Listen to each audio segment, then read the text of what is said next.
Albert A. Wall, the voice of the jungle, broadcasting on the DVC to all points unknown. If you're within the sound of my voice, you're listening to Welcome Home Podcast on the DVC.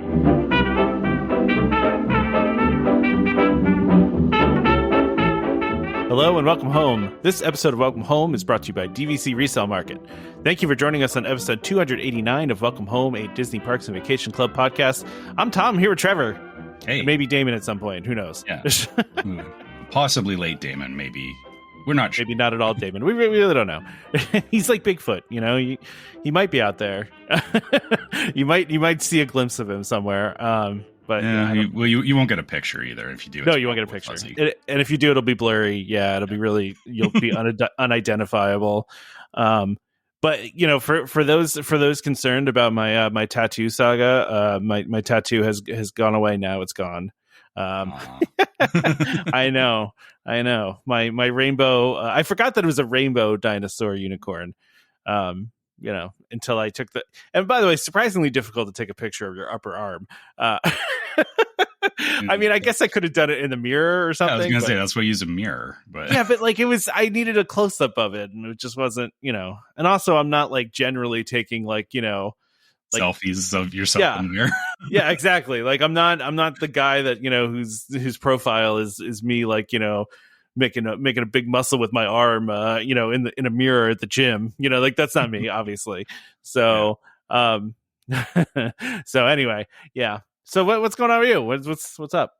Not a lot. I mean, you know, we've talked about previously that, you know, I'm going to Disney World in May, so I'm just in the I'm in the planning phases right now of like, what do I need to finish? Yeah, because you know how it is, right? Like I know May sounds far out, but like there's things that come up like dining reservations and like making sure that I have like park tickets and everything sorted out, right? So I'm just kind of I'm there right now, and it's funny because it's like I could have done this stuff like a month ago, but I don't know about you, but it's like it always feels like Christmas is like a weird barrier. Like the New Year is like, you don't do like, there's stuff that I could have done before New Year's, but it's like, no, that's a New Year's problem. Like that's a problem for the next year. Yeah. And so that's where I'm at, is it's like, all the things that I've been putting off, actually, I need to start getting going on. So I'm starting to look at all that and make sure I have everything I need for this trip. Cause I know what you mean. It always takes like a couple of weeks to get back into like the routine of life after the holidays, you know. Mm-hmm. It's like everyone needs that time to kind of just recover, and then, you know, everything starts to really ramp up, you know, the next couple of weeks here. So, but yeah, to your point, I was talking to you about this too. You know, my cruise is the same time you're at Disney, and it's coming up fast. I mean, it's going to be here before you know it, you know, and even though it, like you said, it feels far away, it really isn't. I mean, it's a couple months, especially since it's the beginning of May. You know, it's going to be here before I know it. And I got to book, you know, like I have to book stuff for the boat or for the ship, I should say, you know, only like a month from now. So I really have to think about all that too. Plus, you know, we're going with a pretty large group of people on our cruise, so not really that large, I guess. It's what, it's 10 of us? No, 9 of us. That's a big enough group. Yeah, I mean, yeah. And you reminded me of something, was that you and I said we were going to try and get together for an actual round of mini golf. So yeah, that's right. We need to talk about that at some point, because I don't think either of us are going to like just show up and know where to go, because there's lots of places to play mini golf. There are a lot of places in Orlando. So there's a place, and I remember from childhood, and I think it's still there because I'm pretty sure I've driven by it before on the way to Disney. But there was one, and I remember this distinctly, where like the last hole, like you end up on like the top of a mountain, and the last hole was like basically like a super steep ramp, and you just have to tap it over, and it like flies down all the way down the mountain and like hits a net, and, you know, may or may not fall in. So I'm assuming, is it like that ski jump hole that we played in Walkabout mini golf? Or yeah, kind of, yeah. All right, yeah. But I don't know if that place still exists. I remember it from childhood, and I feel like I've seen it, but I could be wrong. I mean, it might not be there.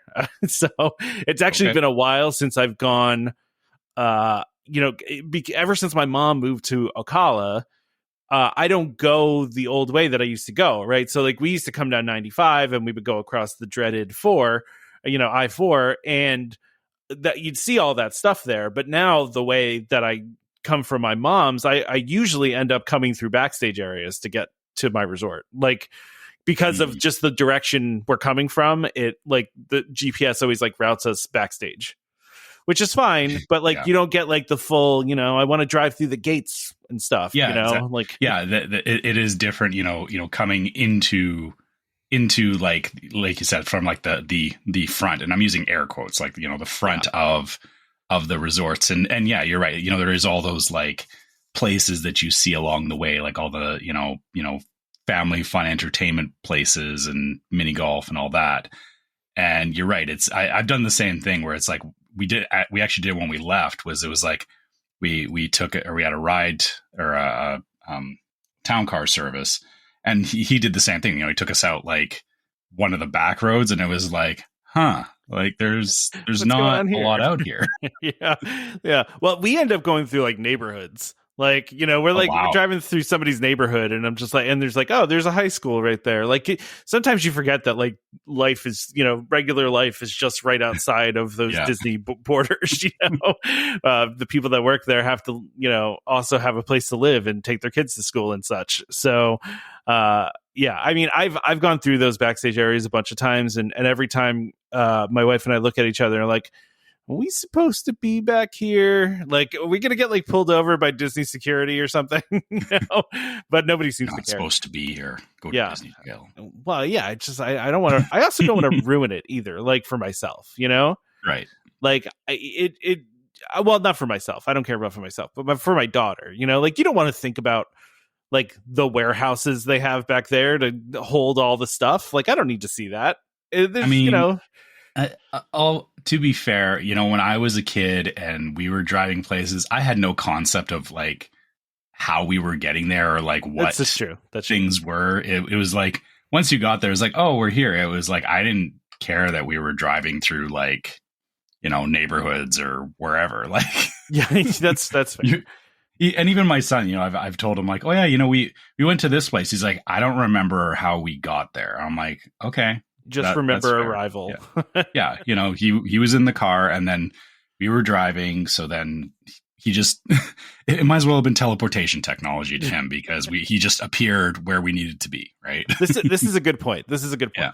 I do wonder, well, not wonder. I will say that the one thing that I always make sure we try to do is at least go through the gates, with Mickey and Minnie on it, because my daughter does love that. My wife loves it too. Still, every time she takes a picture as we're driving through, as if she hasn't taken the same picture 100 times. But and I'm not complaining. It's fine. I think it's cool. But I just think it's funny that everybody takes a picture there. I try to, but I'm never like. It's actually hard to like. It's easier to take a video. It's hard to take a picture of going through the gates. It is very hard to take a picture. Well, especially if you're driving. You shouldn't do it while you're driving. Don't do it while you're driving. Don't ever do it when you're driving. No, that's not a good idea. Taking pictures while they're driving. It's not a good idea to do that. So now I'm trying to find this mini golf course as I'm talking to you, and I can't find it anywhere. So maybe I'm just making it up in my head, but I swear I remember it. So we'll figure out something. Like I said, we actually I do have a list of courses that my brother and I have we're not like experts or anything, but we kind of like looked and like, yeah, these ones look like they'll be a lot of fun. So we've done our own curated list of, I think we have about like 6 or 7 different courses that we're planning to hit up. So nice. Barring you not figuring out which one, if there is a specific one you want to meet up at, we'll figure that out. But, barring that, we have options. Honestly, I'd be happy just to do Disney's mini golf courses. The one time I did them, they were a lot of fun. And we're actually not doing any of the Disney ones because we've both done the Disney ones. Yeah, I get times. that. So we're trying to do new ones. No, I totally get that. That makes total sense. We did the Fantasia. No, is it is that the one? Fantasia, the one near the Swan Dolphin. Yeah, so we did that one, but we had to stop on like hole like 13 because like a thunderstorm rolled in, as they do in Florida. And so like we had to like basically run to our car. So like we never actually got to finish because it was like on our last day too. So, and it was pouring. So we're like, all right, well, guess we just leave then. Yep. That's how it goes. So we never actually got to finish that one, which is unfortunate, but it is what it is. So anyway, it's funny you were just we were talking before the show because I'm trying to get a passport for my daughter before this cruise, which is it's unnecessary. I know. Don't write in and tell me I don't need the passport. I know I don't need the passport, but we're getting it anyway. But it's it's a whole challenge to do it with kids. You got to have both parents present, which is pretty difficult. I know that sounds crazy, but no, it is. I mean, like everyone has stuff going on, right? It is hard for people to sometimes coordinate schedules, which is totally fair. But I also, again, like as we talked about, I get why you're doing it because we did the same thing. We just started getting all that stuff sooner than later, so you're not in a position where your kid needs it. Yeah. And, they're past the age of requiring it and stuff, or you end up somewhere where you need it and you don't have it. Right. Exactly. Especially on a cruise. Like I'm sure your cruise will go perfectly fine, but just because it is a cruise and you're in international waters, I think you don't want to be in a situation where like, exactly. You don't have a passport. Yeah, 100%. And that's exactly what my thought around it was. It's like, probably just good to have, like, not that I think anything's going to happen, but if something did, it's good to have a passport, Yeah. So anyway, do you want to talk about Moonlight Magic? Let's talk about Moonlight Magic stuff. Yeah. Let's talk about Moonlight Magic, even though I know I'm never going to get to go to one, but let's talk about it anyway. I'm still bitter. I've had opportunities and I've missed them, but I still want to believe that I'm going to go. I think the only time there was one going on while I was there was when I registered for it, and then we were just so tired we didn't go. Like, which I feel bad about because someone else could have gone, but it was like Typhoon Lagoon, and so it wasn't like one of the coveted ones. I feel like, yeah, I mean, I feel Typhoon Lagoon. I guess people are going to come for me on this. I feel like it's of all the ones to miss, that's the one. That's what I felt like. Yeah. I mean, the other ones are cooler, but so DVC actually announced a couple new changes for 2025, and one of the things they're doing now is they're going to be limiting the number of Moonlight Magic events that a person can attend. So yeah, so the way that they're splitting up into seasons of Moonlight Magic, and you can only go to one Moonlight Magic per season. Okay, is the stipulation. So winter, spring, and summer are the three that they broke it out to. So there's 3 seasons. So technically, you could go to up to 3 Moonlight Magics throughout the year, which. Okay, let's talk about that. Yeah. Let's talk about that first. It's a limitation, and I'm sure some people will go, well, what do you mean? That's, or I can see somebody saying that's not fair, or why am I restricted from going, or maybe I'm going to be there for all 3 dates in the winter season or something. But I get why they're doing this because Moonlight Magic is a very high demand thing, and I don't. This is entirely a perception thing. I'm not saying that this is what's actually happening, but I get the feeling that, people that are maybe, low or closer or local that are DVC members, they could definitely take advantage of going to every single Moonlight Magic, which is, they would get, right now there's 9 different. There's 9 scheduled. Yeah. Days throughout the year where they just get free access to the park, which, for those of us that are outside of the, the local area go, hey, that's not fair in that, they're able to go every single time, but then also they're taking up a spot from somebody else because they're every time that Moonlight Magics come up, there's a wait list, or there's, they have like a lottery, or they're always trying some way to make it fair for people to get in, but there's way too many people that want to get in. Right. So, this way they're allowing more people to get in or to have a chance to experience these, which I think is good. Like I think this is the right way to approach it because it seems, you're not being told no, but it's giving somebody else a chance, right? It's the same as like, when you go to, or when your office has a pizza party, because everyone's office loves having a pizza party, and there's that one person that takes 5 slices of pizza, and there's still a lineup behind them, right? I know most people are not like that, but I guess in my experience, there's always that one guy who seems to be oblivious to the fact that it's hey, other people want to partake in this as well, but they're busy, taking everything for themselves. So I just walk away with a box. you just grab it. Oh no, I don't do that. I'm kidding. Kidding. You go back to your desk and yeah, just take a box. Just walk away with that. But yeah, so I get why they're doing this. I get it too. Yeah, I get it too. By the way, so the dates. I don't think we talked about these. I don't know when they announced them, but I don't think we talked about them. But Hollywood Studios on January 26th, so that's coming up very soon here. And registration is going to be on the 15th for early registration, and then general on the 17th. So that's coming up, and then so that's for all the winter season ones though too, because there's also February 3rd at California Adventure. So look at that, Disneyland getting some love. So you're right, by the way. There's 8 at Disney World, and then there's just the one at Disneyland, but. California Adventure registration, the same dates, and then Animal Kingdom for February 12th. And then we have the spring season, which has April 30th at Epcot, May 20th at Typhoon Lagoon, and June 9th at Typhoon Lagoon.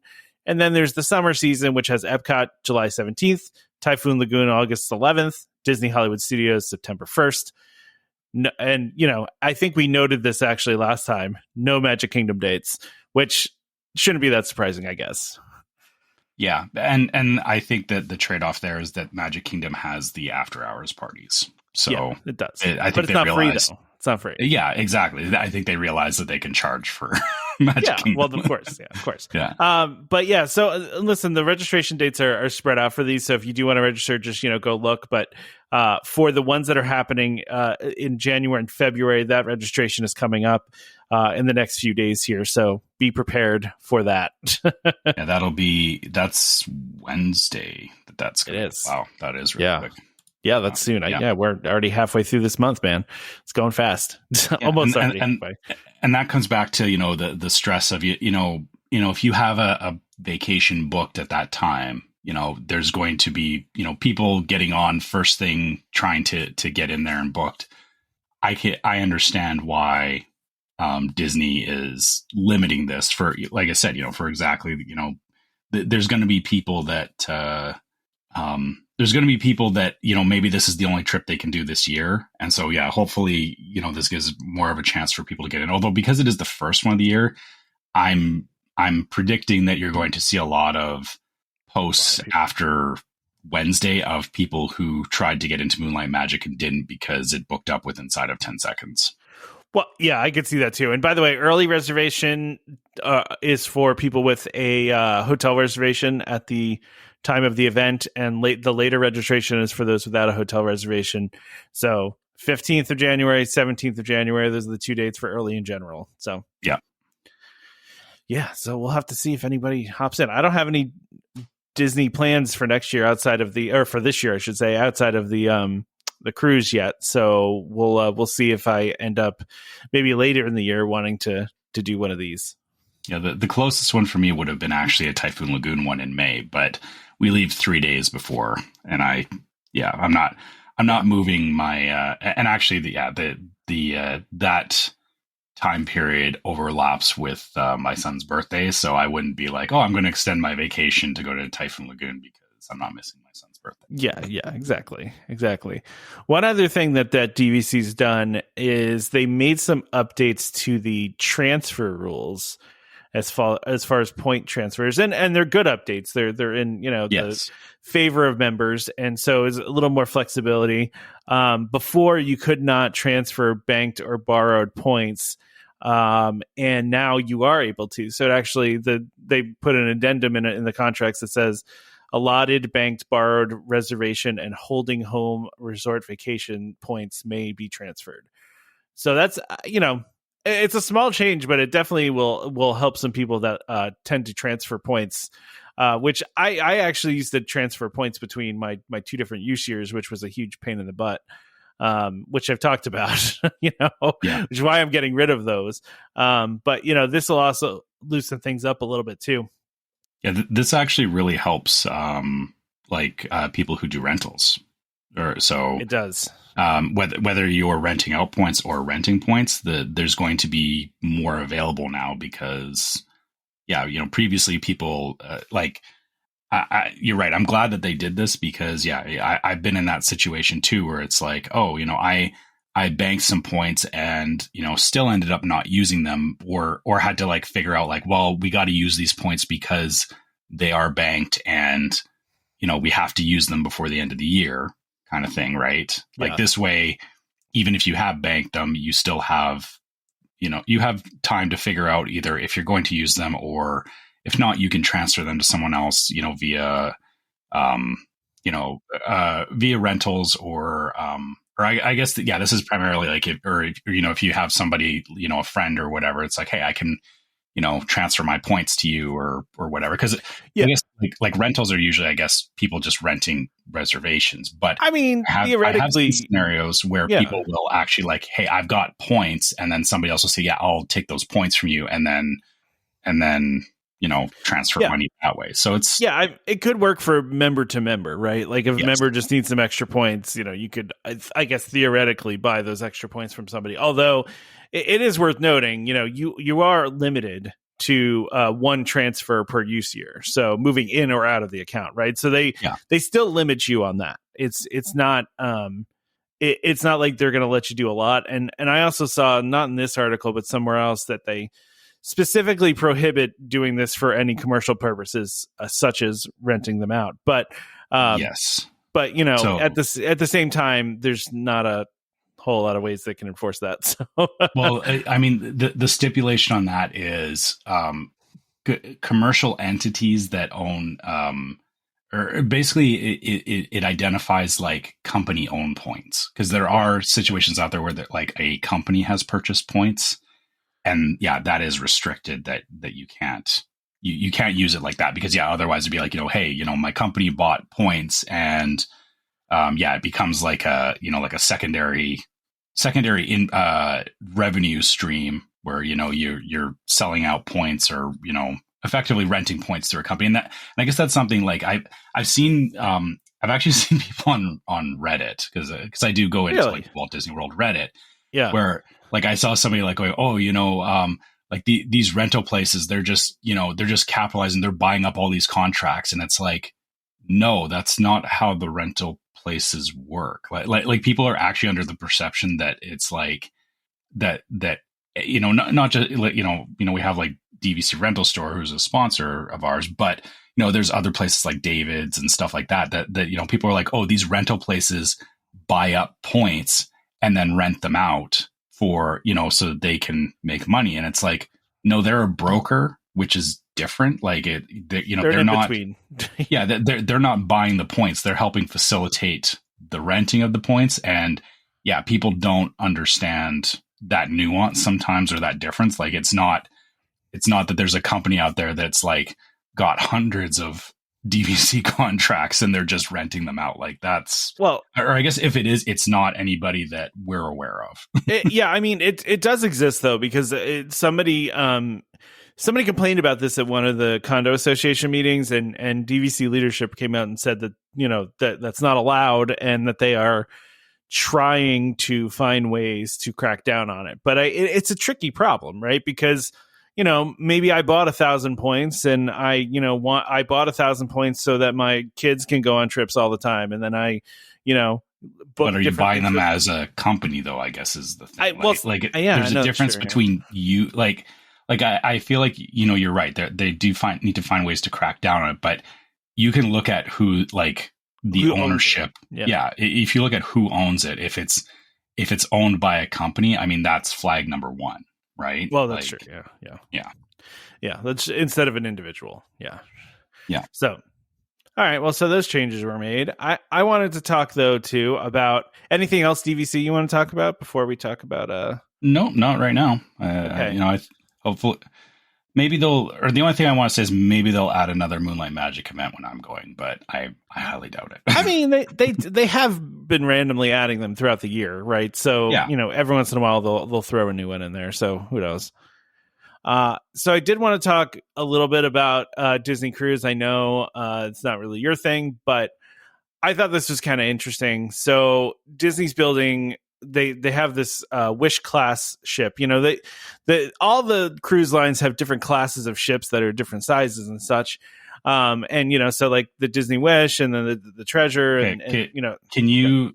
Okay, sorry, but before you get into like what they're doing, can you help me baseline what a Wish class ship is? Like, okay, in terms of like small, medium, large, or like in that scale, what is a Wish class ship? I mean, it's decently large. I don't think it's not as big as like the biggest Royal Caribbean ship, right? Like it can hold 4,000 people. Guests, I should say.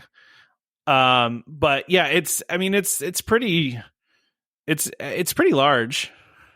Okay, but I guess in comparison to like their to the other ships, because if they're saying that it's a class of ship, or I guess like, does Disney actually classify theirs, or is this just like people are just saying it's similar size to the Wish? No, it's the same. It's the same size. So like they basically like the Treasure is exactly the same as the Wish as far as structure goes. It's just different stuff on the inside, right? Okay. So like and so that's the class ship. So like for example, though, I just looked this up really quickly. Like Royal Caribbean's largest ship can hold 7,600 passengers. So wow. Disney's definitely not going for the largest ship, which I actually kind of understand and appreciate, because I feel like they're trying to do a more, I don't want to say specialized, but when you have those giant ships, like your experience, I feel like goes down, you know? Like, yeah, there's too many people. There's just too many people. Yeah. And I mean, Disney has this capacity thing that they do in the parks too, right? They understand that if you have too many people in one space, that people are less happy, they're less likely to come back, they're less likely to spend money, like, you know. And so the interesting thing about this news is that what they're planning to do after they release. Oh, look, it's Damon. Hey, Damon. Tom, I've now decided that I just need a text from you. Like I just need a text. Like, this is what my life has come to. Just need to set up an alarm for you. Something, man. I got very excited about some other things, and the time kind of got away from me. I thought it was 10:30. I'm not going to lie. You thought it really did. It really did. Oh my God. So Tom was literally like mid-thought when you came in. That's even better. That's what I love. Yeah. So, well, Damon, actually, this is you might be interested in this, because I was talking about the fact that after Disney Cruise Line is done with its next two ships, the ships that come after it are going to be smaller. I don't know if I love that. I was thinking it's kind of what Disney does, though. Like they like a smaller group to, you know, present things to. And listen, I agree. I feel like I don't love it, but I get it, right? Like, you're paying this premium for Disney. It is definitely a premium cost that's associated with Disney Cruise Line, and there is more personal experience on the smaller ships. Even with the newer stabilizers, though, I feel like the smaller ships, as an introduction to people's experience, can be a little tough, because it is a little bit more wavy than, let's say, some of the larger ships. Yeah, I don't love it for myself, but I kind of get it, right? I mean, there's a whole industry, right, of smaller cruise ships and luxury, and I think Disney is truly in the luxury cruise ship brand, right? It's that step between what you would see at Carnival Caribbean, Norwegian, and all that, and then kind of what you see on the other end of like the Viking. Super high end. Yeah, like Viking, and I think they're somewhere in the middle there. So I don't love it for myself, to be honest, but I do understand what they're going for. I mean, I think there's probably also some good cost reasons involved, but I can't say too much until after I'm on one of the bigger ships as well. For me, I don't know what's happening with our Disney cruise at all. I mean, didn't you have to like book? Like, I did. I think I'm going to end up just getting the money back, because we ended up booking another vacation for June now. And that's when I was like, oh, we'll have to go in June. And it's like, I already booked another vacation. Oh, geez. Okay, well, that makes sense then. But I should note, though, too, they also mentioned here that the new class will be 20% larger than the Magic and the Wonder, but smaller than the Dream and Wish classes. And they're also going to be powered differently. So they're, instead of natural gas, they're going to do renewable methanol and vegetable oil. They're going to power their ship on vegetable oil. So that's interesting. But then they're also going to do, it's going to be a lighter cruise ship. So they're going to do, I guess there's new things they can do with making these ships lighter.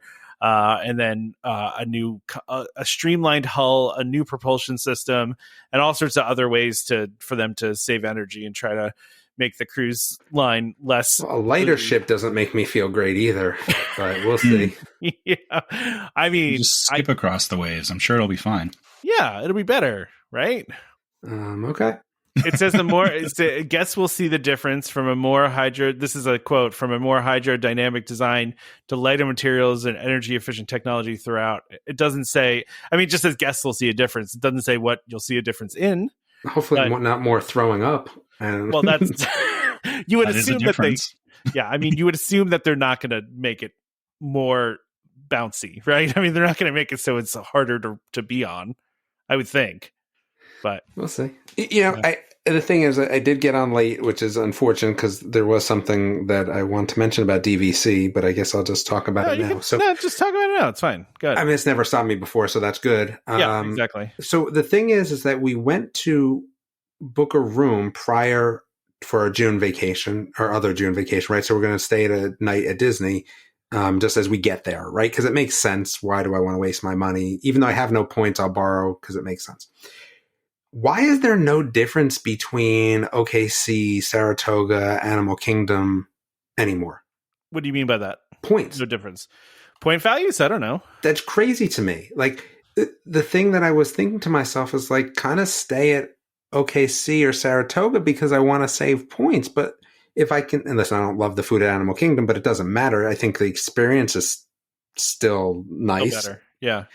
I hate to use the word better, but sure, we'll go with that for now. With the food, I have to take the food out of the equation. So better. Okay.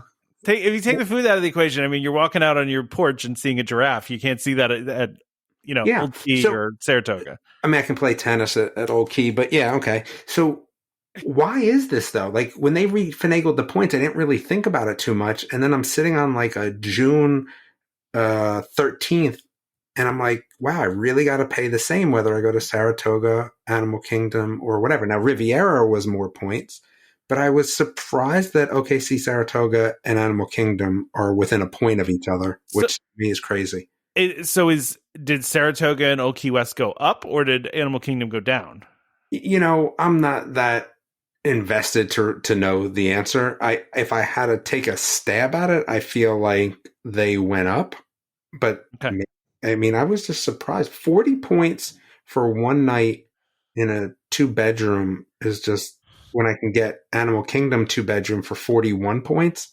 That's crazy to me, man. That is pretty crazy. Yeah. There's definitely a difference in those resorts. Yeah. I didn't like that. That's not a Savannah view, though, for 41 points, is it? No, but who cares? There's no Savannah views at OKC. Well, that's true. Yeah, that's true. Yeah. And there was one that was more at Saratoga if you were close to Hospitality House, but that's not what I'm talking about. I'm just talking about generics for right now. Yeah, that makes sense. Yeah. I was really surprised. Now, Riviera was 59. And because we're like, hey, we really want to stay at Riviera. My wife's like, dude, I'm not spending 19 more points when we're not even going to be there but to sleep. And I'm like, I feel that.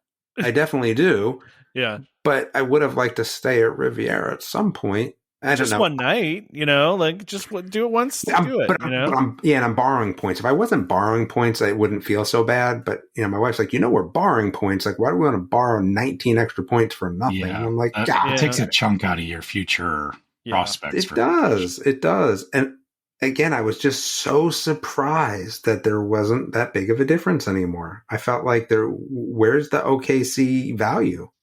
I feel like maybe it's for the room type, maybe it's a matter of volume that they probably have the same amount of maybe, but in both.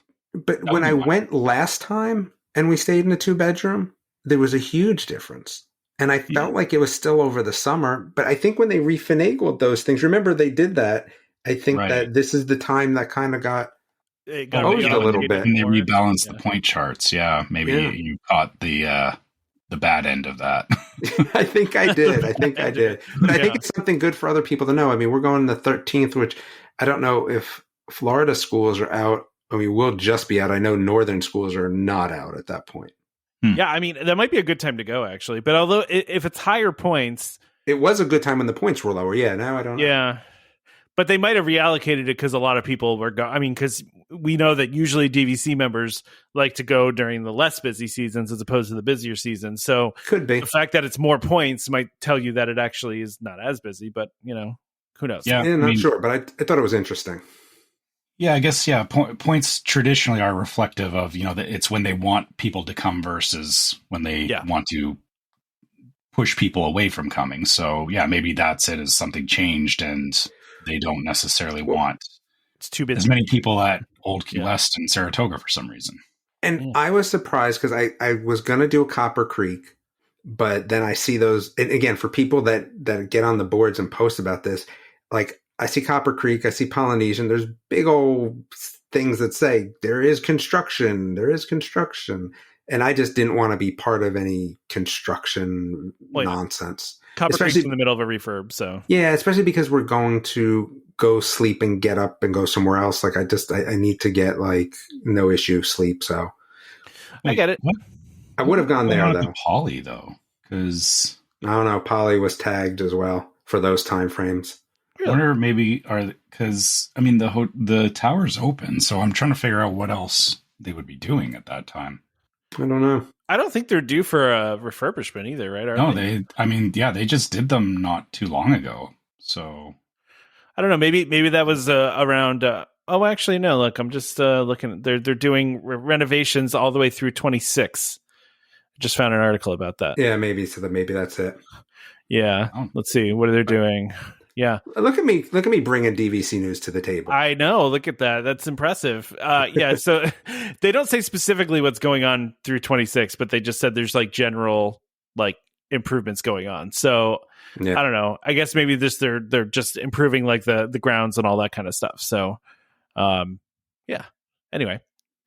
So we should go ahead and do our ad unless there's anything else, Damon, you want to talk about that when you came in from what we talked about before. No, that's okay. Okay. All right. So this episode is sponsored by DVC Resale Market. DVC Resale Market, a World of DVC company, is the leader in DVC resale industry with 13 former Disney Vacation Club guides and 3 former Disney Vacation Club quality assurance managers. If you're thinking of buying DVC, browse the largest selection of DVC resale listings anywhere with DVC experts on hand 7 days a week to answer your questions. And if you're thinking of selling, turn to the friendly professionals at DVC Resale Market, where over 98% of listings sell within 30 days. In 2023, DVC Resale Market helped over 4,400 families join or add on to their memberships. Go to dvcresalemarket.com/welcome home or call 1-844-DVC-PROS. That's 1-844-382-7767. And when you speak to them, be sure to let them know that Welcome Home sent you. And, listen, I'm going through this process right now with them. So I'm buying and selling. So, I'm... Look at you, Tom. I know. Look at me, working with the sponsor. we do need them to send us updated numbers for 2024. We do, yeah. We don't want to keep saying, 2023. I'm sure they've helped more people.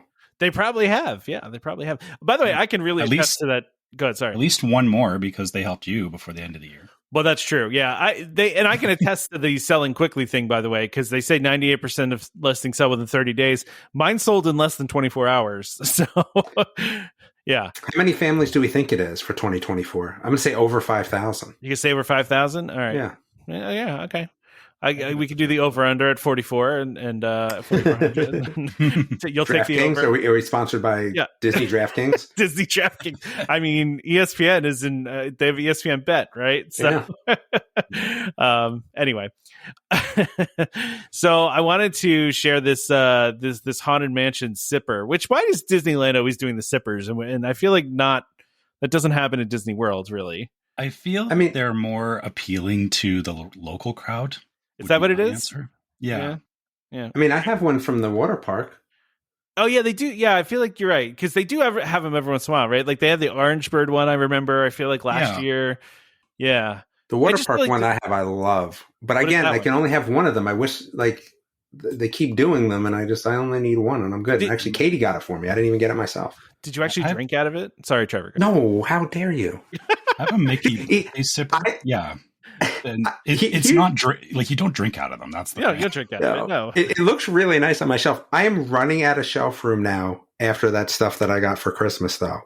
That's the problem I'm having, and I kind of am having this struggle with the Gravity Falls characters still staying in their plastic bags. I opened the one big Mabel, and I feel like dirty now that I did that. Like, I don't know why I did that. And then the other ones are still in their plastic bags. But dude, how do you show stuff when it's like in a plastic bag? I'm looking at Dipper in his plastic bag, and it doesn't look the same. Yeah, He's looks in right his to you. bag.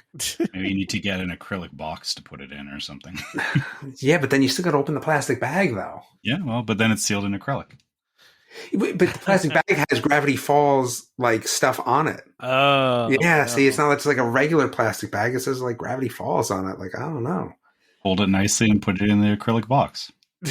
With any other suggestions you want me to give you? Yeah, with the bag in it. Yeah. With the bag, not take it out of the bag. The problem is it's in a bag, though. Yeah, you got to leave the bag on. Yeah. Well, then I don't need it in an acrylic box, just sitting in a bag. Oh, so is it like not a transparent bag? It's an opaque It bag? is, but it's got writing on it. Like, it's got Gravity Falls stuff on it. Okay. So, well, yeah, I get it. I get what you're saying. I'm going to take a picture and send it to you right now. Yeah, I want to see this. But listen, I don't know if you have ever had a drink out of one of these sippers. I feel like it always ends up tasting like chemicals, but because they're made out of plastic or whatever. But this one is pretty cool. It's a Haunted Mansion Bride souvenir sipper cup. Yeah, not my vibe, but it looks cool. It does, right? Yeah. Are her eyes glowing or her face glowing, or am I imagining this? Looks like the eyes and the chest glow because it's and maybe the thing. Yeah. and also though maybe the candelabra she's holding too. Which it's funny that they gave her a candelabra because I guess they don't want her with the hatchet. Well, yeah, I guess, yeah, yeah. She has the candelabra and a bouquet. And yeah, no, I just thought this was kind of cool. But it looks like it's just Disneyland only, not a Disney World one. I feel like Disney World only does the sippers for like events, No, I mean, they've had random ones, but yeah, you're right though, in that it seems like my working theory is that because there's a lot more local people, I feel like sippers are like people will walk around with them more, which I know people walk around with like, sipper cups and stuff in Disney World. It just feels like, I don't know, it feels like people can come and go with a sipper a lot easier in Disneyland, because in Disney World, it's like, I don't haul like I've seen people like walking around with the resort mugs, which is just insane to me. But I used to do them, man. I used to do them. Yeah, but I like, there's no reason to, but I can see, like I said, I just feel like Disneyland, it makes more sense, or I feel like they sell a lot more of them. Also, want to point out this sipper is $35, which I feel is kind of steep. I feel like it's gotten standard though for sippers now. No, I mean like $30-$35. I feel like. I mean, for like, when are you paying $35 for a plastic cup? You're not. No, I mean you're not. But it's it like lights up and stuff, and you can put it around your neck. I mean, I can wrap LEDs around my. Where do you drink from mug. This? By the way, where does this? Is there a straw that comes out of her head or something? Top or yeah, maybe it's behind. I don't. Yeah. There's no straw on this, so it's yeah. You can see where it twists off, but yeah, I guess I don't know where you're sticking a straw. Yeah, I was thinking the same thing. So yeah. Anyway, so while Damon, frets about his Gravity Falls things in bags, we got a photo. Yeah. Did we get a photo? Okay, that photo, Damon. Well, I'm not going to get up to take the photo. I'm sitting down. He's on the top of my. I ran out of room, so he's on the top of my cabinet. It's just hilarious, though, because he's like peeking over. He does. He's looking at me right now. He's just peeking over. I mean, that's hilarious. Like, hey guys. And just peeking over the top of your cabinets. I legit ran out of room because I got the durables, right? The Gravity Falls durables. I have some other bitty pops, which I guess are like Funko Pops, but super small. I got, the what's called in this box, Figment. I got. Oh yeah. Yeah, I got the one sipper. I got a lot of stuff over there, man. Sounds like I new shelves. I have several things that are still in the box, Damon, that you would, I feel like I'm very proud of you, Tom. Yeah, that I kept these in the box. Like I have a couple Funko Pops. I have the Haunted Mansion Ghosts and Funko Pop still in the box. I feel like Funko Pops are such the Beanie Babies, though. They're never going to be worth anything. Oh no, they're never why. Worth anything. Yeah, I don't know why I'm keeping my guy in his box, but it's 100% modern Beanie Babies, right? It's like, he's going to be worth something someday, and they're not going to be worth anything, except they take up more room somehow, I guess. But that's true. Yeah. Because you can't pile them all in a hammock in the corner. Yeah, you can't just like throw them all in a thing, right? Like they're not. Yeah, trust me, we have an absurd amount of Beanie Babies in my house. Just from like that, my in-laws had bought for my wife when she was a kid, and I don't know if they ever like saw them as an investment.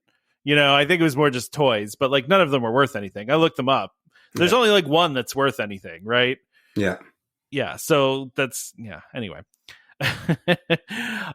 So I just wanted to talk about the free dining plan being back again, which I'm not surprised by. I mean, of course they're going to bring that back, but a lot of people really like this one, and usually they will do it when they need to fill the parks up a little bit more. So they're doing from January 2nd, so it's already right to February 10th. You can do free dining plan with a purchase of a non-discounted 3-night, 3-day at a minimum. So 3-night, 3 days the minimum package that includes a room and park hopper tickets.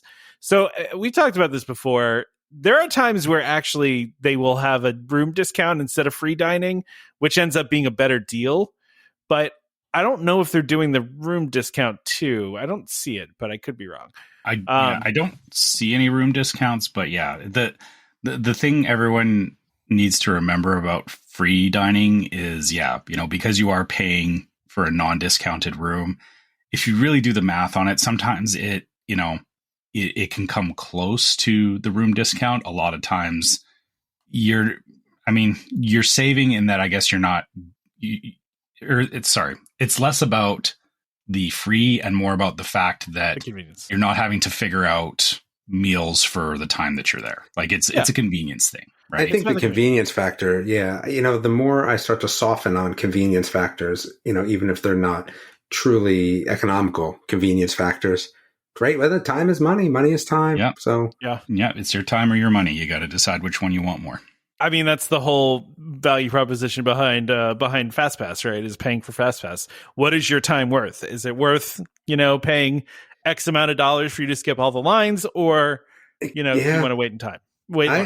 I agree. Lines to me, I mean, there are some queues that I want to go through once. That's the rub. Like, I don't remember.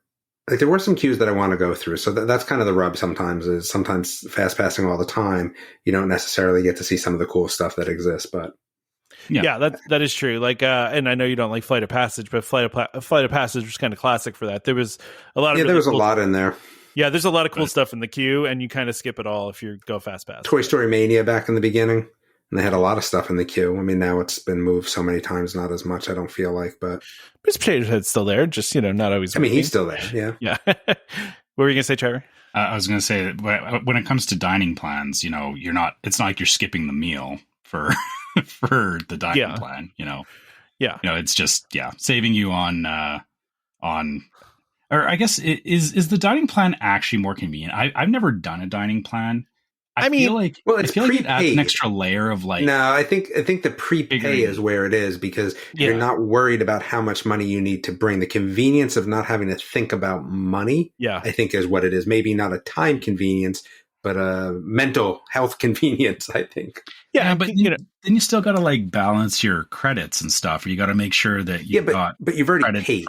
I guess. Right. The worst thing that can happen is you leave there and you wasted some credits, which in theory could be wasted money, but you've already paid, so it doesn't matter, rather than rolling and being like, I got to whip out some, money for this. No, that's already done. So I think people that want to have that non-anxiety feel of dining, I think there is a convenience factor in that. I would agree with that. I feel like I always ended up with too many snacks when we did the dining plan. Like we always forgot that we had the snacks, and we would just end up with like a bunch, and then you would get a bunch on the last day Goofy before you leave, and you don't know what to do with them. Yeah, you get all this, a whole bunch of stuff.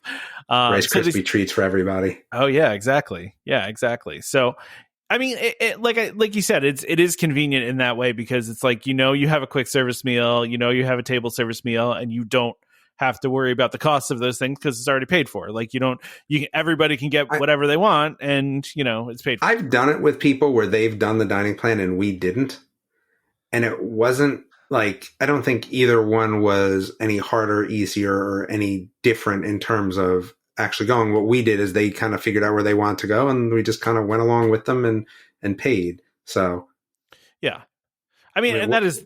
Go ahead, sorry. I was going to say, it was nice, though, when the bill comes and, they're kind of like, oh, okay, cool, thanks. Like, rather than like, oh, man, you bring out another credit card for this? All right. Yeah, I guess that's fair. Is, sometimes, even when I've been prepared for it, like some of the sit downs, it's like, yeah, I know this is going to be expensive. Yeah, and then the bill comes and you're like, oh, wow, okay. Well, I think not only that, but I think that there's a lot of pressure that happens when you bring younger kids to parks, right? And you're just like, okay, well, they didn't eat this, they didn't do that, and I just paid $30 for that. Like, it kind of, listen, I think it takes that off as well, because yes, there was some money involved, but it's play money at this point. And if your kid doesn't eat, or they don't like what they got, or this, that, or the other thing, I think it takes that pressure off of being like, oh no, I got you this, you're going to eat it, sort of thing. Yeah, better eat it. It does compartmentalize it mentally. Yes, absolutely. You're right. You're not going, I gambled on spending, $20 on chicken tenders for you, and you didn't eat them. Like, you didn't like the breading, or they weren't shaped the way you wanted. Oh gosh, you guys are giving me like PTSD sitting here, because it's like my daughter loves apples, and if I give her one that has like a little bit of an imperfection, she's like, I don't want this apple, and I'm like, but the rest of it's fine. She's like, no, it's not good. It's ruined. The whole apple's ruined. I feel that. I feel that pain though. I feel that way about apples too, to be honest with you. Well, but that's, she likes to eat them like, just like while holding them. And I'm like, well, if I could cut it, I'll just cut the bad part off and you will never know that it was even there. Oh, but we're a big apple slice guy. Yeah.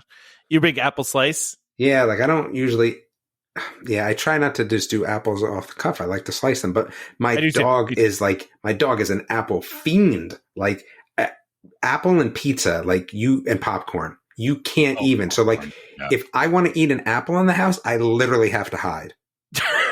Really? I have to go in the pantry, close the door, eat an apple. Oh my gosh. I have to take bites of the apple and then give her the bites that I took off the apple.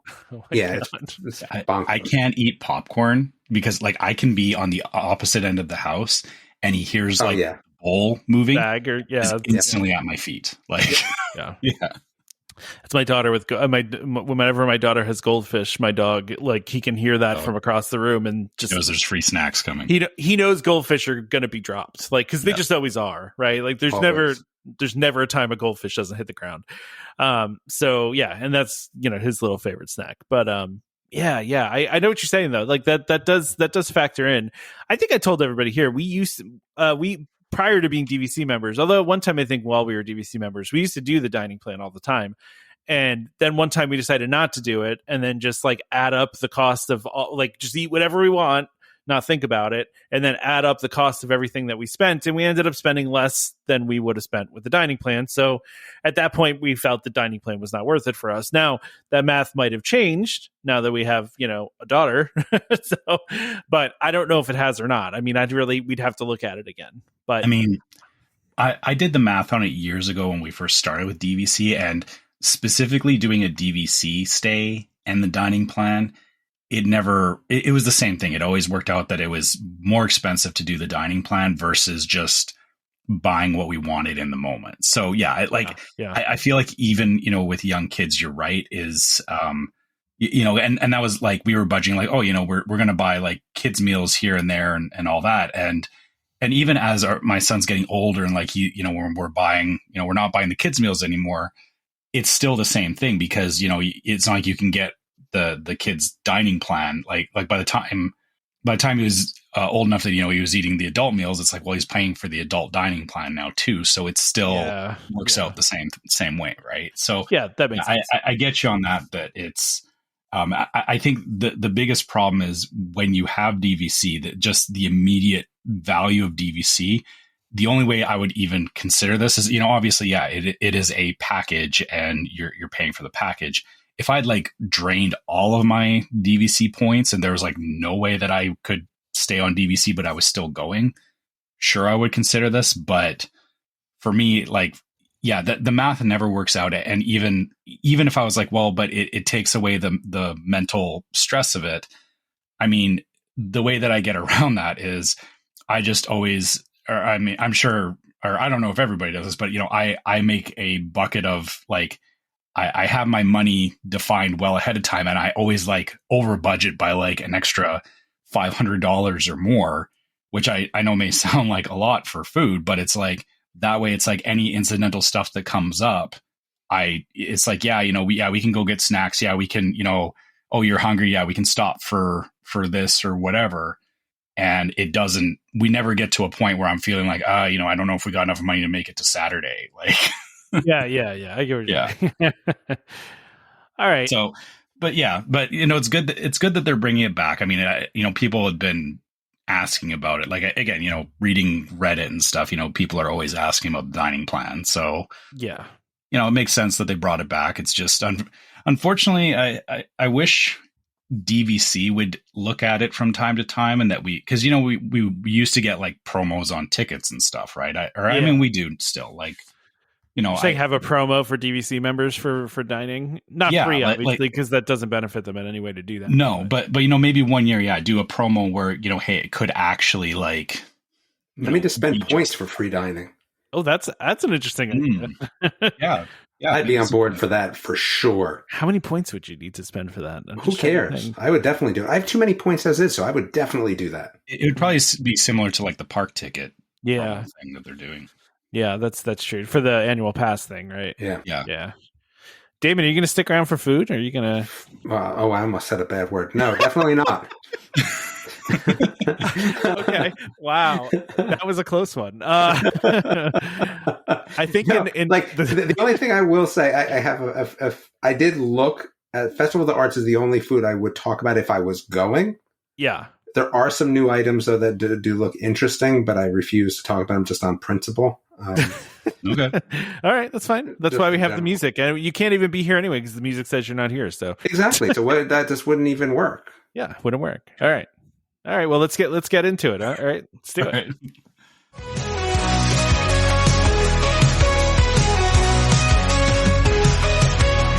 What time is it? Food time. What time is it? Food time. Damon's not here, so our mission is clear. It's food time. Food time. Team food is ready unless it has dairy because it's food time. Food time. With Tom and Trevor, this will take forever because it's food time. Food time. Food and wine. We have the time because it's food time. Food time. First food time of the new year. Kind of missed it. Yeah, it's good. It hasn't lost its edge. I think it's still a good song. Yeah, it's still a good one. Anyway, so food time. Right. We got Festival of the Arts coming up here, and we've got the food for the Festival of the Arts. So, all right. So we also got a new popcorn bucket too. Yeah. Okay. All right. I guess let's start with the popcorn bucket. My wife and I both looked at this, and the Figment popcorn bucket we have is way better than this one. I kind of like this one. You don't? I don't like this one. I feel I don't know. It's kind of boring. It's fine. It's just like a clear plastic ball, and then they stuck Figment on it. Like it's. I'm assuming it lights up though too, right? Like I'm assuming it does. It does, right? Okay. Yeah, but I don't know. Like I'm not. This is not one that I'm like. Like I said, we looked at it and we're like, yeah, we've already got a Figment popcorn bucket. We don't need another one. Yeah, we can pass on this one. So the one you're talking about that you like, right? It's just the one that's Figment, right? Yeah, it's the big cartoony Figment, or like that's the one I have too. Yeah. Somebody sent this to us, didn't they? Or did we buy them? I forget. No. So one of our listeners was kind enough to that's right. Send it. Yeah, back when the Figment popcorn bucket mania was going on. So we do have some new stuff over at Communicore Plaza. Yeah, let's get into the very first thing that Tom's never going to eat. Oh, God. I saw it. I looked at it and I was like, oh, no. I love it. Okay, we've got a soft shell crab slider, which has green papaya slaw and mango ketchup on a toasted brioche. So this thing is a breaded soft shell crab, and it very clearly looks like a breaded crab. It's the entire crab. Yes. Yeah. So I mean, soft shell crab. Yeah, it's soft shell crab. I mean, if you're not familiar with soft shell crab, you eat the whole thing. And this literally, they breaded and fried an entire soft shell crab and threw it on a bun, and it just looks disturbing to me. Listen, my wife is with you; she would eat it too. So, I don't even have to ask her; she'd be all over this. So, yeah. I just saw that. I'm like, oh yeah, that we're not off to a good start. Not off to a good start. But then there's the cheddar and chive scone with smoked salmon salad topped with creme fraiche and caviar. Again, not my cup of tea. But what a fancy little dish they got right there with some caviar. Yeah. Yeah. I actually thought, I initially was like, is this like a pulled pork thing? But then, I realized it's salmon, which, again, not great for you, but, I of the two, I would definitely go for the crab slider over the scone. Yeah. I mean, I'm sure the scone's good, but yeah.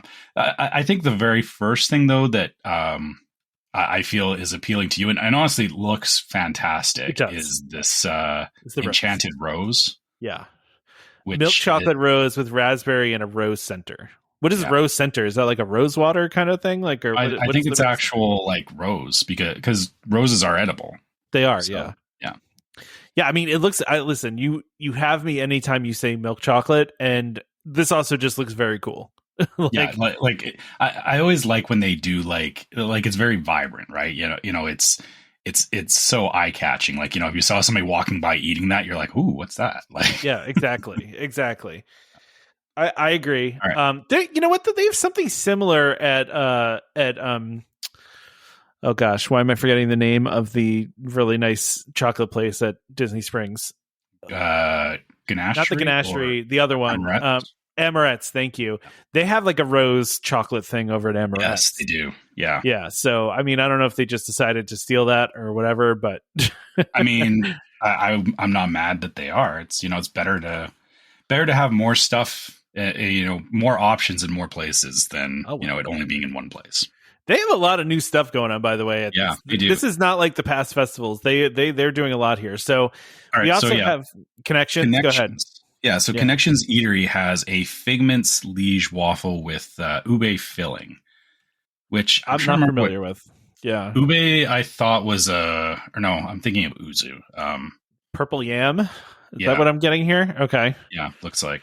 The only thing I'll say about this is they did that thing again that we hate, which is they just throw the picture on. They just took like a printed picture of Figment and put it on a chocolate to disc. Be fair though, they also did his colors all around it in like little, it is, it's decorated outside of that. Yeah. I guess the thing is that I would have known it's a Figment waffle even without the Figment, the stamp. Like, yeah. I get it. I get it. I mean, it's fine, I guess, but okay, let's keep going. Ooh, I like this. I like this booth, but I'm not going to eat anything in it. I just like the name and the vibe of it. Fictional Victuals. That's a very fancy word. And they have weird stuff there though. So they do. They've pudding pasta with lump crab, truffle cream, and shaved truffle. Again, not me, but maybe you. I don't know. Would you eat that? Yeah.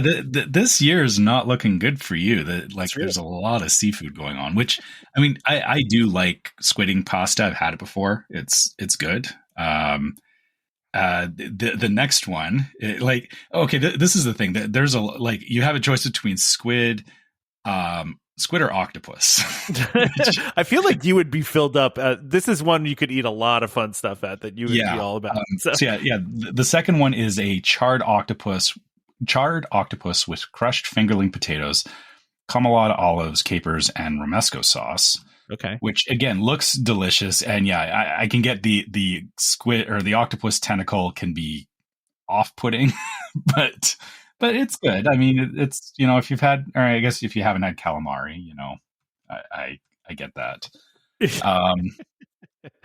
But they're definitely going all in on the sea thing, because even the dessert, this black cocoa brownie with the ube ice cream, a coral tuile and sponge cake. Like it's made to look like an aquarium, which I think is very like that's very cool that they're making the entire booth thematic in that like hey, this is you want seafood, this is seafood. Here's the even seafood. If it's not seafood. Like no, 100%.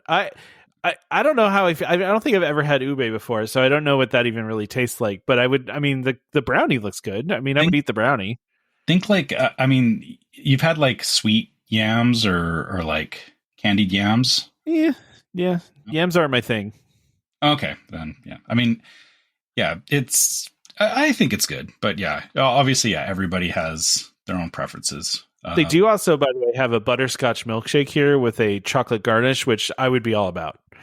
I love butterscotch. I love milkshake. Yeah. So while I'm chowing down on the octopus and squid ink, you're having a milkshake, butterscotch milkshake, which I won't have. So. I bet that would get really like too sweet after a short period of time, but maybe not. Maybe it's not as sweet, but. We're not going to do deconstructed dish because it's all returning things to that one. So you can go back to last year, but we will do the Figments Inspiration Station menu, which is at the Odyssey. They have the rainbow cake that they've had the past couple of years, which is a bunch of different layers of different colors, and then also the freeze dried Skittles candy on the top. But they do have a raspberry pastry tart, which read Pop-Tarts, right? But basically it's a house-made Pop-Tart, sugar cookie with raspberry and lemon cream cheese filling. Sounds pretty good. Yep. Yeah. That's I would I would ignore the no dairy rule for that. I take lactate if I need to, but you'd be worth it, right? Yeah. And I find it funny that going back to the Liege waffle, they're like, it's a Figment Liege waffle. This raspberry Pop-Tart or pastry tart is very clearly a Figment pastry tart. But because there's no Figment disc on it, they're not calling it a Figment. Well, listen, they could have thrown that same Figment disc on top of this, easily. But they didn't. It's got the orange and purple. They could have called it a Figment tart, or they could have done some kind of play on Figment with it. Like they could have, but they didn't. But let's go over to the Craftsman Courtyard, which does have one new item: beef Wellington inspired croissant supreme, cream spinach croissant pinwheel, mushroom gorgonzola ragu, mustard grilled flank steak, red wine sauce, and pickled mustard seeds. That's a whole lot. Ooh, that is something. That's nice looking though.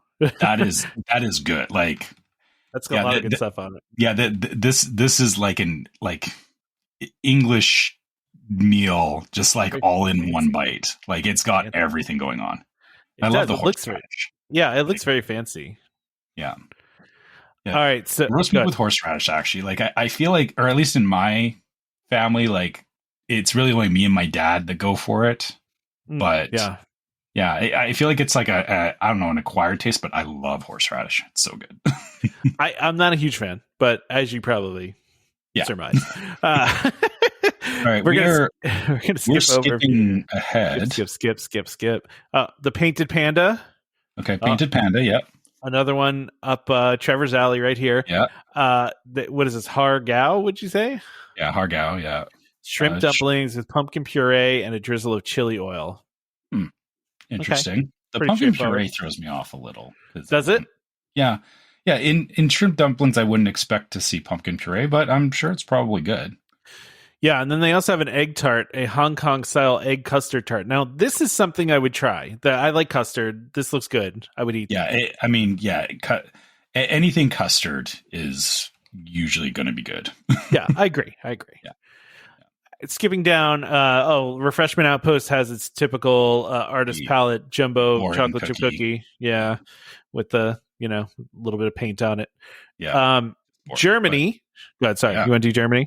Yeah, Germany has the pastoral palette menu. I love the play on words they do. I do. I enjoy the alliteration that they're going for in a lot of these. Yeah. Yeah. And so this is a pork and white bean cassoulet with a Rassenburger sausage and crispy pork rinds, which Is that the? I guess that's the. I think it's someone to the left. Yeah. I think they go left to right on these. Yeah. So okay, because the sausage is in there. So that. What do you think about that? Because I know you're usually. I'm not a bean guy. I'm not a bean guy. But, I don't like. But even though it's a Germany thing, because you tend to like a lot of stuff from Germany. I do tend to like the German stuff, but I'd eat the Black Forest cake. Okay. I like Black Forest cake. That's that's always a good one. If we move down to the Italy one, and I'm not going to try to pronounce this one correctly, but they do have some new things here. They have what is it? Tricolore, maybe cheese-filled ravioli. Let's say tricolore. Cheese-filled raviolini. Okay, raviolini, pomodoro, cream, and pesto sauces. That looks pretty good. Oh yeah, that looks good. I would eat that.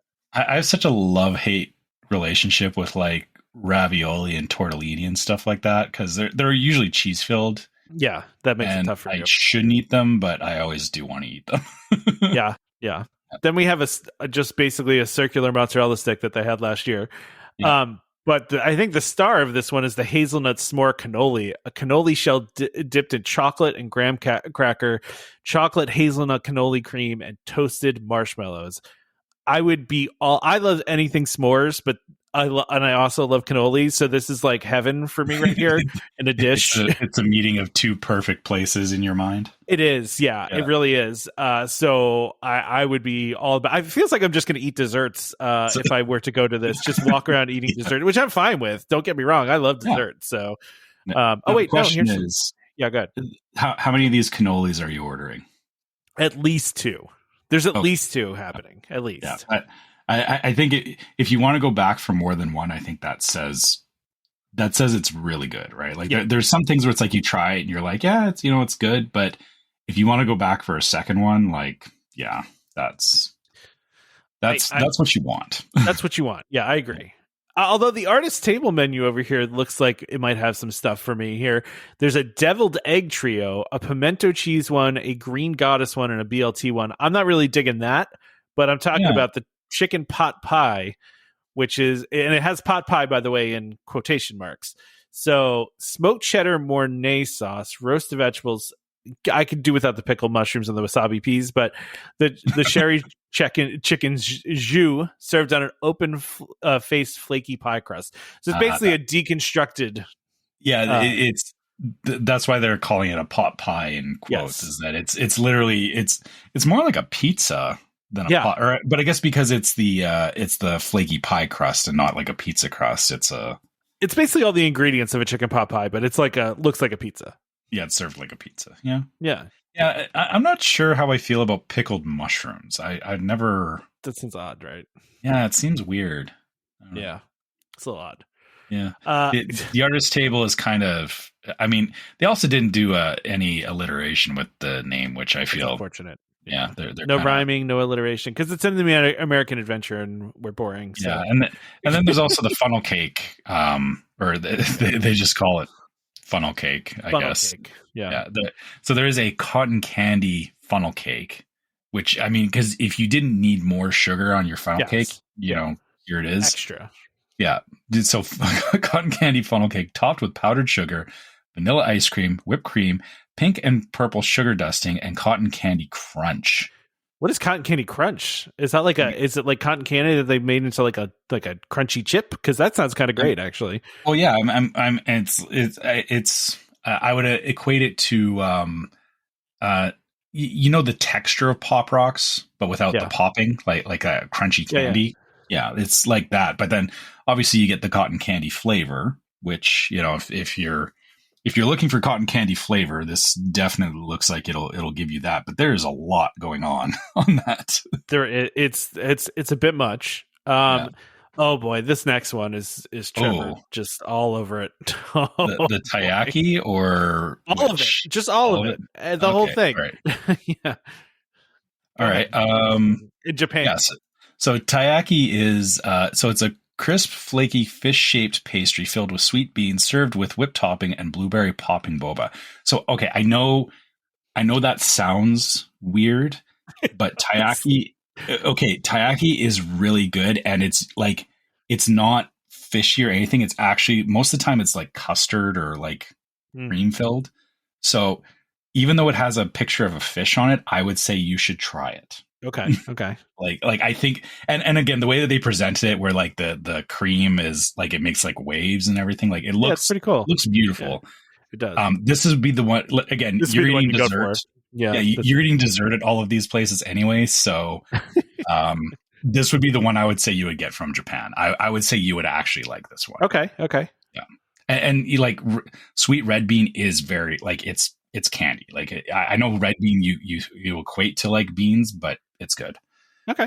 The other thing they have is a Wagyu bun, which I Wagyu is it's American Wagyu though. Yeah, which is not Wagyu. It's not really Wagyu. Yeah, but they got a steam bun filled with American Wagyu beef served with Japanese karashi mustard sauce and violet shiso sauce. Which you're all about the steam buns, though, right? Like yeah, steam buns are great. Like I've yet to have a bad steam bun. So I mean, this is for sure going to be an easy stop. And then, of course, you know, the returning of the sushi donut, which I think the sushi donut is the most ridiculous thing. Like, it's just... I mean, it really is. Yeah. But it's not an actual donut, though. It's just donut-shaped sushi. But it's sushi and rice, sushi with the rice underneath, and it's shaped like a donut. But it's too much. Like, yeah. I might rock the sake flight. That might be nice. They got like a little flight going on. Although, all the times I've ever had it, at the Japan Pavilion, I have not enjoyed it. So then again, every time I've done it, we were drinking around the world, and it was not, you know. Yeah, and you have to have like rice wine is. Yes. You have to want to, or you have to know what you're getting into. Like it doesn't. You're right. It doesn't taste like any other alcohol. It doesn't. Right? It doesn't. No. So the Moroccan Pavilion only has one new thing, and it's a dessert. It's an avocado coconut custard tart with pomegranate cream and henna-inspired Geely veil. It looks beautiful. Oh, that's the green on. That's the green picture, yeah. That is cool. It is very cool. I hate avocado, so I'm immediately out on this, but it does look very cool. I will say that. It does. This is like, okay, a lot of things are very like, or you know, I talk about like bright stuff and like attention grabbing. This actually looks like it would be served in a high class restaurant. Oh yeah, like, this is the presentation of it is very like it looks very pretty. It does, and I mean that's the Festival of the Arts. I feel like tends to have the fancier food, right? Than food and wine. And then we'll go down here a little bit further, and there's a lot of. The France Pavilion. Yeah, I'm not even going to try to say this. I'm going to let the Canadian over here. I'm getting what this is, which is duck. I can't even pronounce that first word. Pithivers. Give me the duck thing. That's what I would say. Yeah, okay. I'll take the duck thing. Canard et voile which is so a puff pastry with duck, chicken, onions, mushrooms, cranberry, and duck sauce. So that's it. It basically looks like a hamburger with puff pastry, which is kind of neat. And then duck. And then this wait. Oh, okay. I get it. So I got confused for a moment as well, Trevor. I'm assuming you're looking at the dessert. So the name is escargot en chocolat, which I go, wait, that's escargot in chocolate? That's a snail. Yeah, chocolate snail, which it is a chocolate snail, but it's a chocolate mousse, flourless cake, citrus coulis, almond chocolate coating, and dark chocolate decoration in the shape of a snail. So it's not, which is pretty clever. Yeah. That I'm okay with. I was like, wait, where is the escargot in the I was like, wait, they made chocolate covered snail. That sounds disgusting. No, it's chocolate in the shape of a snail. Okay, that's fair. That's better. Right. Let's go to Canada. Canada's got some new stuff. Ooh, that's a gorgeous meal that they have right there. The citrus braised beet tartare with golden beet egg yolk, mustard vinaigrette, pickled mustard seeds, pickled mushrooms, spiced pistachios, and feta snow. Again with the pickled mushrooms. Yeah, there's a lot of the pickled. Yeah, but it's gorgeous. I mean, it's a beautiful looking dish. Oh yeah, it looks very pretty, for sure. I don't know why people are on pickled mushrooms this year, but it's a thing, I guess. Yeah. I mean, I guess this is what they chose for Canada. I don't know that. I mean, I don't know where I would find this in Canada. I mean, I guess maybe this actually isn't like a daily dish for you. No, this actually seems like it could be something like more in Eastern Canada. Like I want to say like I could probably find something like this near Toronto or Montreal. Okay, I feel. Listen, at least you get like fancy stuff. America gets deviled eggs and a pot pie. All right, like at least you're getting cool stuff like that. Yeah, and we also have a near Canada, or so refreshment port. I love that they say location near Canada, which Canada. I mean, it is near Canada. It's right there. It's right there. But they're using poutine improperly again. This is the poutine stop, which I don't know how much of this is actual poutine. This is not poutine. I was waiting for it. so it says caprese poutine with Tuscan spiced French fries, confit tomatoes, slivered garlic, mozzarella pearls, basil pesto, shaved pecorino, and balsamic glaze. Mozzarella pearls are not cheese curds. Stop it. It's not the same thing. These are loaded fries. This is not poutine. Do not be tricked. It does look pretty good, though. I mean, it looks like a good meal, yeah. But they're faking it with the mozzarella because they're trying to make it look like cheese curds. I'm a big pesto guy, so I like pesto, and pesto on fries probably is pretty good. I've never had that, but I'm sure it's good. And that's perfectly fine. Like I'm sure it's going to be good, but they're trying to sell it as something that it's not. This is Italian fries of like it's French fries with Italian stuff on top, which I don't even know what like. It's a caprese salad on top of fries that they're calling. Yes, that's exactly what it is. But calling it poutine is kind of a stretch. Yeah. And so I'm going to say, Trevor, we should save the other food one we have for the next episode for Lunar New Year out in California Adventure. But let's finish up. Yeah. Let's finish this one up. So we got Swirled Showcase. Bubblegum soft serve in a cone is a new thing this year. I don't really like the flavor of bubblegum, but I'm sure some people do. Really? You don't like bubblegum ice cream? No, not a fan. I mean, when I was a kid, I probably had, the bubblegum ice cream on a stick that had like the bubblegum in the middle of it. Yes. What I'm talking about. Was it blue for you? Like it was always blue, bubblegum ice cream for me. Yeah. Oh yeah. It was always like, and then they also had the one that was like in the cone, and then there was like a bubble gum at the bottom, I think, like at the bottom of the there was a whole thing. Then you have the imagination cone, which is bubblegum soft serve, and a lavender cone. Sparks of imagination. I don't know what that means because we don't have a picture of it, but and then white chocolate wings, and then they also are doing a candy trio flight. Dole Whip strawberry with Starburst minis fruit chews. I don't know what that means. I guess they're just little bits of Starburst. Yeah, so it's just they're doing a flight of Dole Whips with different candies on top. So Dole Whip lemon with Skittles on top, freeze-dried Skittles, and then Dole Whip lime, which I had when I was with you at Disney, actually. Yeah. Which was very good, with chili lime seasoning and Lifesavers gummies on top. Okay, interesting. I'm more interested in the chili lime seasoning on my Dole Whip lime. That is interesting. Yeah, because I don't know if you've ever had. So it's something that they do in California is the Taijin seasoning on the Dole Whip. Yeah.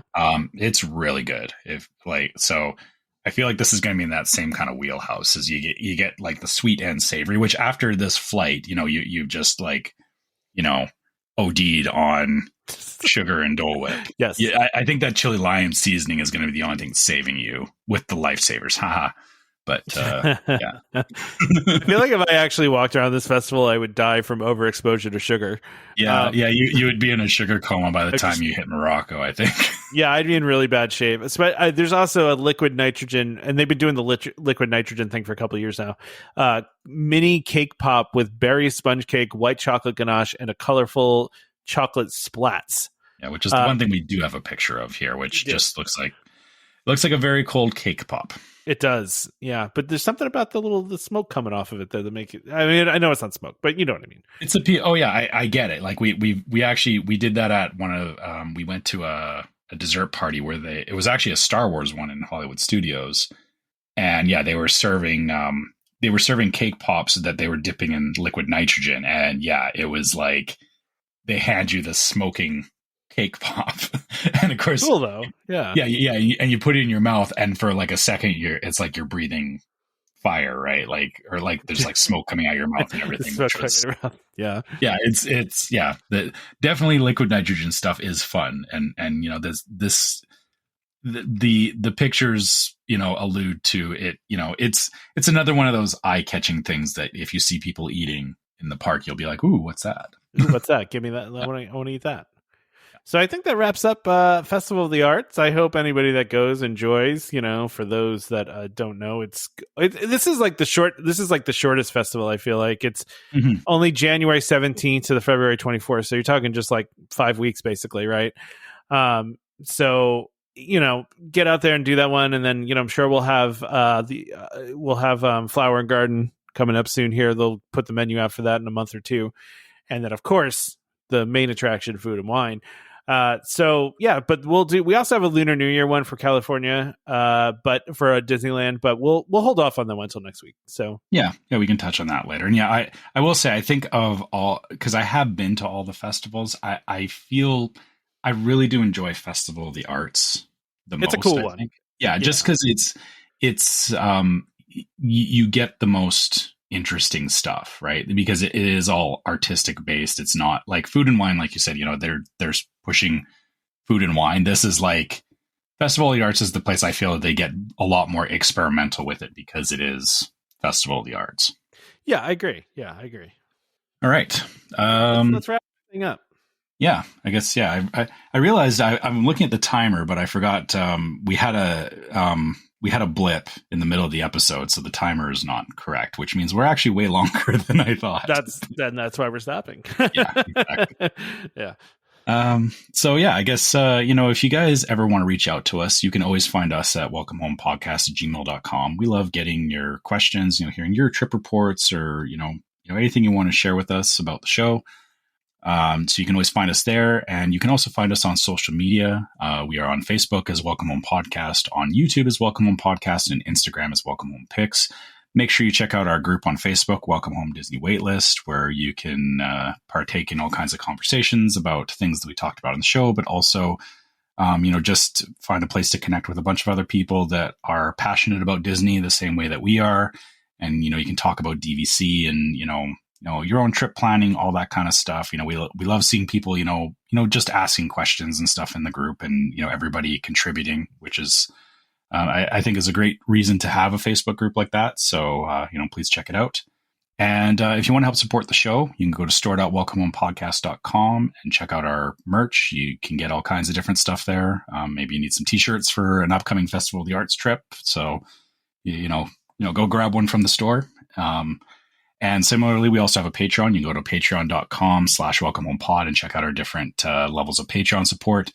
And the logo there is exclusive to Patreon. So if you want something different than what's on the store, it is the Patreon stuff is exclusive. And our Patreon listeners also get access to the Discord server, which is yet another place that we have great conversations about things related to the show, and then also things not related to the show. Like I think this last week we were talking about you getting snow in your area, Tom. And, and people, you know, driving and whatnot. So, you know, it's not just about the show. You know, it's just a great place for people to come and chat. So, you know, please come check us out both on the Facebook group and the Discord server. And last but not least, if you have any, or if you're listening to us on iTunes, Spotify, or anywhere really, please leave us a 5-star review so that, you know, more people can find the show. And also leave us a review on iTunes, because we love hearing what you guys think about the show.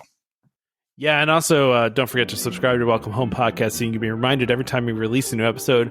You can find us on Apple Podcasts, Amazon Music, TuneIn, Stitcher, Spotify, YouTube Music, just about any podcast app that's out there. You can find us. You know, just search for Welcome Home. Look for the one that says Disney on it. That one's us. Just a reminder to our listeners, Welcome Home Podcast is for entertainment only. We are not employed by the Walt Disney Company. As such, all opinions we express on the show are our own. So please consult your DVC cast member or Disney cast member for more information about anything we talked about today. Huge thank you to our sponsors, DVC Resale Market, for sponsoring this episode, and World of DVC for being our partner for, I don't even know, Trevor, what is it, like 6 or 7 years now? They've been since with us a long time ago, since the very beginning. Yeah. So please, support them. They've supported us for a long time. So, check them out. Like I said, I'm not just like, promoting them here. I'm actually using them for my own personal business. Wait, so it's coming up on 9 years, isn't it? 9 years or 8 years? I thought it was 2017. Because we started this in 2016, didn't we? Or no, I guess 17. Yeah, 2017 was. Yeah. So I think this year is 8 years, which is crazy. I can't believe it's been that long. Anyway, thank you. Thank you to our sponsors. Join us next time for more Disney Parks discussion. Of course, more DVC talk. We hope to see you all real soon.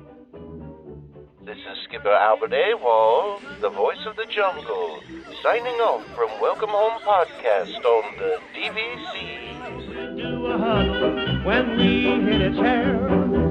How she can cuddle is no man's affair. I looked around from pole to pole, found her in a sugar bowl.